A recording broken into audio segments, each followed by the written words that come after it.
Hello नमस्ते नमस्कार. मी प्रतीक्षा, तुमचं प्रतीक्षा blog आणि रेसिपीमध्ये खूप मनापासून स्वागत करते. आजचा दिवस तुम्हाला खूप छान आनंदात तुमच्या मनासारखा तितकाच पॉझिटिव्ह जाऊ दे. आज मी तुमच्यासोबत एक रेसिपी शेअर करणार आहे, जी की फक्त 5 मिनिटात, मोजून 5 मिनिटात तयार होते. आणि तर चला रेसिपीला सुरुवात करू. सगळ्यात अगोदर आपल्याला असं एक पसरट माठाचं भांडं घ्यायचं आहे. त्यामध्ये बारीक चिरलेला कांदा टाकायचा आहे, टोमॅटो टाकायचे. तुमच्याकडे कोथिंबीर कढीपत्ता अवेलेबल असेल तर तुम्ही ते पण टाकू शकता. इथे माझ्याकडे नव्हता त्यामुळे मी तो टाकला नाही.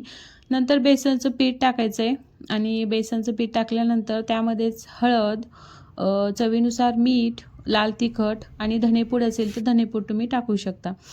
आणि आपल्याला थोडं थोडं पाणी टाकून छान असं त्याचं पॅटर्न बनवून घ्यायचं आहे. घट्टसरच बनवायचं आहे, जास्त पातळ करायचं नाही. आणि अशा पद्धतीने मी इथे बनवून ठेवलं आहे. गॅसवर तवा ठेवला आहे तापण्यासाठी. हा दोशाचा तवा ठेवला आहे. तुम्ही कोणता तुमच्याकडे अवेलेबल असेल तो ठेवू शकता. सगळ्यावरच येतं हा पदार्थ करायला.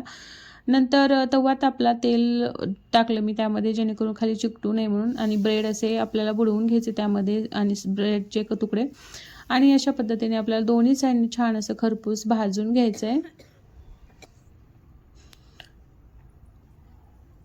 आणि तेल टाकून छान असं दोन्ही साईडने भाजून घ्यायचं आहे.